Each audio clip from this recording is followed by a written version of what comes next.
mengambil judul pembuatan kloroform.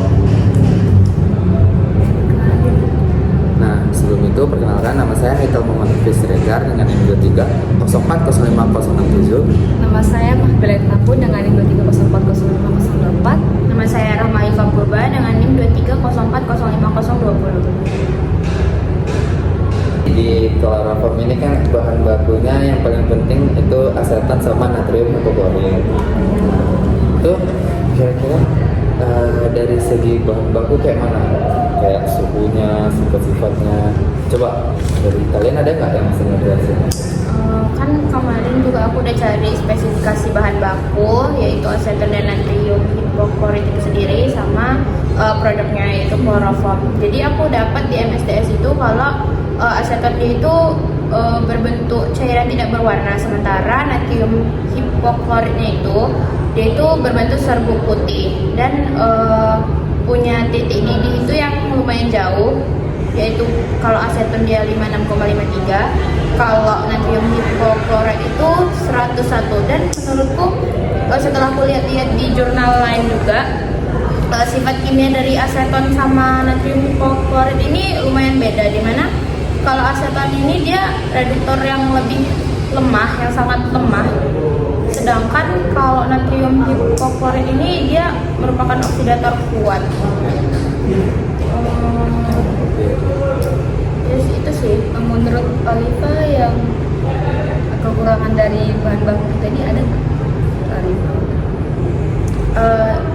Karena itulah tadi yang aku bilang, karena titik didihnya itu lumayan cukup jauh, jadi untuk mereaksikannya itu mungkin agak lama gitu ya. agak lama gitu, agak susah.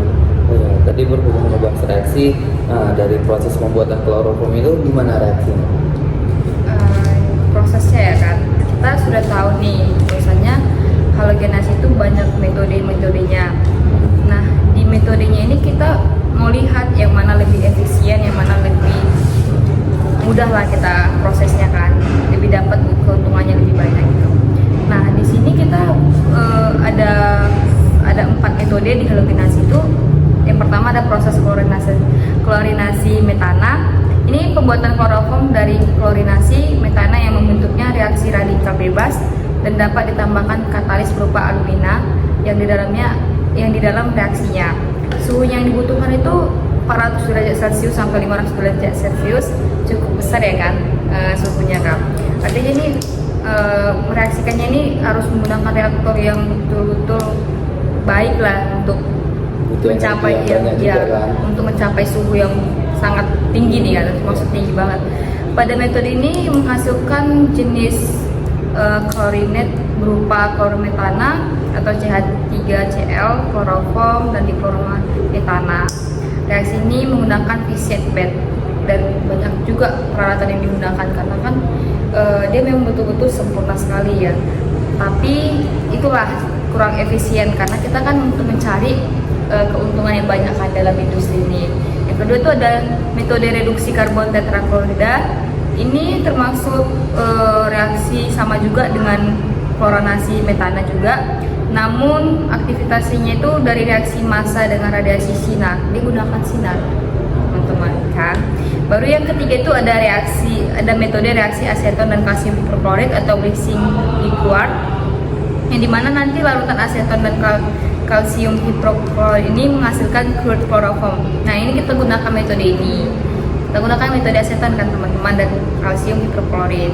Suhu yang direaksikan itu yang dipertahankan itu 43,4 sampai 56,7 derajat Celcius. Jauh kali kan rentangnya dari metode pertama tadi sampai metode ketiga tadi ini cuma menggunakan 43 sampai 56 derajat Celcius.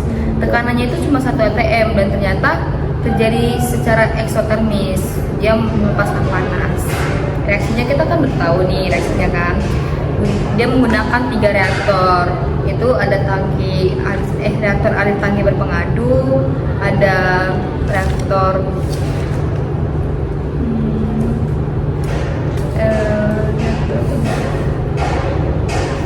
mana tingkatnya ini coy? Reaktor itu saya 3 lah itu. Ada lah pokoknya. Ya. Menggunakan menggunakan 3 reaktor. Dari 3 metode ini, yang kita bisa lihat yang paling efisien itu digunakan pembuatan kloroform itu yaitu metode reaksi aseton dan kalsium hiperklorit. Dan ini yang kita gunakan dalam makalah kita yang kita bahas ya kan. Karena suhu operasi yang diperlukan terbilang cukup rendah ya kan, sehingga akan menghemat energi yang digunakan. Yang kedua, tidak diperlukannya lagi penambahan katalis pada reaksinya, sehingga menghemat biaya juga karena katalis termasuk sangat mahal. Yang ketiga, kemurniannya diperoleh sangat tinggi. Ya, karena dia mengandung kemurnian 99%. Baru di reaktor ini, reaktor maupun peralatan yang digunakan juga cukup sederhana. Yang kelima, reaksi yang terjadi terbilang mudah untuk dicapai dan tidak memerlukan perlakuan yang rumit. Berarti dari segi aspek ekonomis juga Iya. lebih metode yang tadi ya lebih bagus. Ya walaupun menggunakan 3 reaktor, namun langkah-langkahnya itu lebih efisien lah. Tingkat kemurniannya juga tinggi juga kan, walaupun 99%. nggak pakai metode yang mahal. Dan kita nggak capek-capek lagi kan, kayak memurnikan lagi, Iya. dimurnikan lagi, dia langsung dapat 99%. Nggak usah pakai kayak evaporator lah untuk meningkatkan kemurniannya. Betul.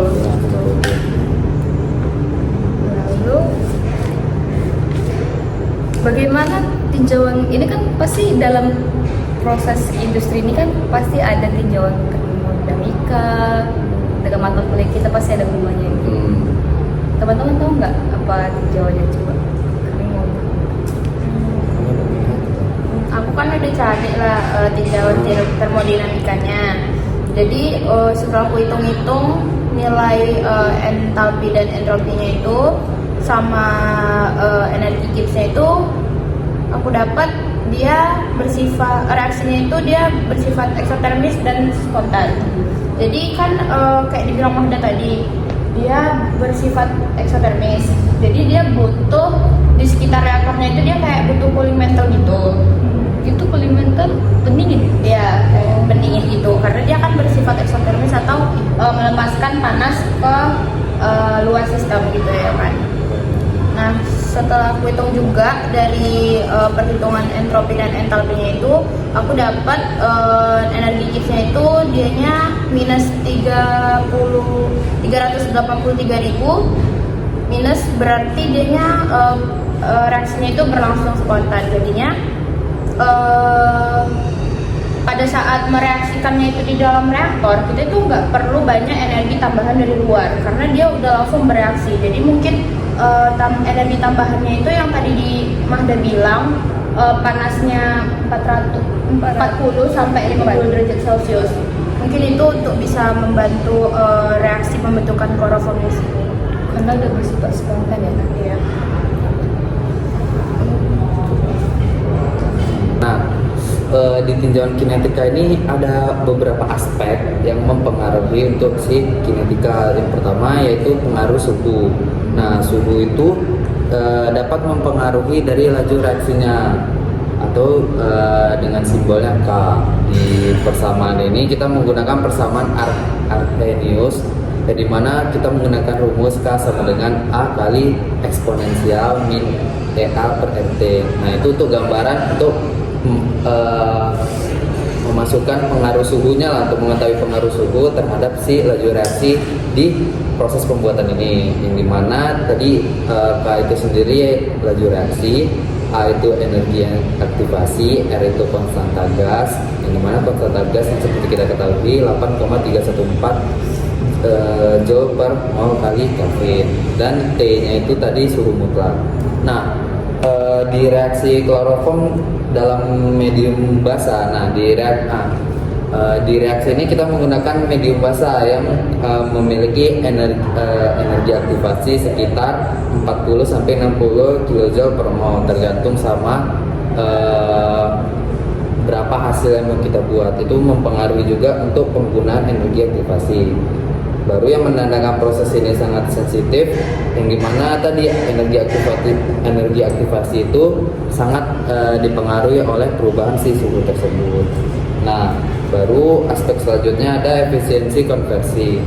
Nah, di tinjauan kinetika ini konversi sangat penting pada proses pembuatan kloroform yang dari aseton dan natrium hipoklorit. Yang dimana tadi seperti yang dijelaskan dua teman saya, reaksi ini terbilang eksotermis untuk melepaskan panas. Nah, reaksi ini berlangsung dalam reaktor untuk menjaga kestabilan suhu operasi. Konversi yang tinggi tercapai dalam waktu kurang lebih 5-10 menit lah untuk tetap menjaga si suhu dari reaktor tersebut, sehingga reaksi kinetik sangat cepat dan efisien. Jadi kayak 5-10 waktu itu rentang waktu yang sangat efisiensi lah untuk mereaksikan pembuatan kloroform itu. Berarti di proses kita kloroform ini dengan metode kita ini harus pandai-pandai lah ya jaga suhunya itu. Ya, betul, karena mempengaruhi energi aktivasinya juga. Makanya tadi rentang suhunya itu cuma 40 sampai 50. Dan waktunya juga 5-10 menit. Jadi tetap di range itulah efisiensi konversinya itu tinggi gitu loh. Kalau selebihnya nanti kelamaan, itu nanti kayak hasilnya kurang karena suhunya kan juga mempengaruhi kan, karena waktu juga kecepatan juga kan nggak dari reaktor nggak jadi produk gitu loh, belum terkonversi semua. Itu sih Jadi kita kan udah bahas mengenai halogenasi, produknya itu kloroform. Nah, kita kan masih kurang paham nih apa kegunaan kloroform. Atau ada teman-teman yang nggak tahu gitu kegunaan kloroform. Nah, jadi aku juga udah nyari-nyari kegunaan kloroform. Aku mesti dapat 5 sih. Jadi yang pertama itu kita sering knowledge lah, pasti kita juga tahu lah kloroform ini digunakan sebagai apa. Jadi kloroform ini tuh biasanya digunakan sebagai pelarut yang stabil. Dia relatif tidak aktif dan melarutkan banyak senyawa organik. Terus kloroform juga ini bisa mengekstraksi komponen yang tidak larut dalam air seperti lipid dalam proses isolasi DNA. Terus dianya juga digunakan untuk mengkuantifikasi secara kasar kandungan lipid dalam suatu sampel. Juga dia bisa mengekstraksi kafein dalam minuman. Lalu juga dia digunakan dalam produksi politetrafluoroetilen atau PTFE yang biasanya itu ada di pegangan panci biar supaya nggak panas. Jadi isolator lah dia. Iya. Nggak mengantarkan panas. Aku baru tahu itu ada di sini. Oh, kloroform. Bukan kloroform sih sebenarnya, kayak mungkin dia sebagai pelarutnya gitu, pelarut dari polimernya itu. Oh. Bahan maksudnya. Yang aku cari baru itu sih, karena aku lihat juga kegunaan kloroform ini tuh dia turunan dari kegunaan dari bahan baku yang kita pakai, yaitu aseton dan sama natrium hipoklorit. Dimana itu kan aseton itu biasanya digunakan sebagai pembersih alat medis, pembersih cat kuku, resin, plastik, lem. Berarti dia itu bisa juga membersihkan minyak, sehingga pada kegunaan kloroform itu yang tadi aku bilang, dia itu bisa mengkuantifikasi secara kasar kandungan lipid atau lemak. Ya sama lah kayak aseton. Terus untuk yang natrium hipoklorit ini, dia itu digunakan sebagai disinfektan dan antiseptik. Dia juga sebagai pemutih pulp pada industri kertas, sebagai bleaching agent dan penghilang bau. Berarti kegunaan dari kloroform ini nggak jauh-jauh lah dari aseton sama natrium hipoklorit. Oke, dari turunan bahan bakunya juga ya kegunaan kloroform ini. Kayak pembentukan.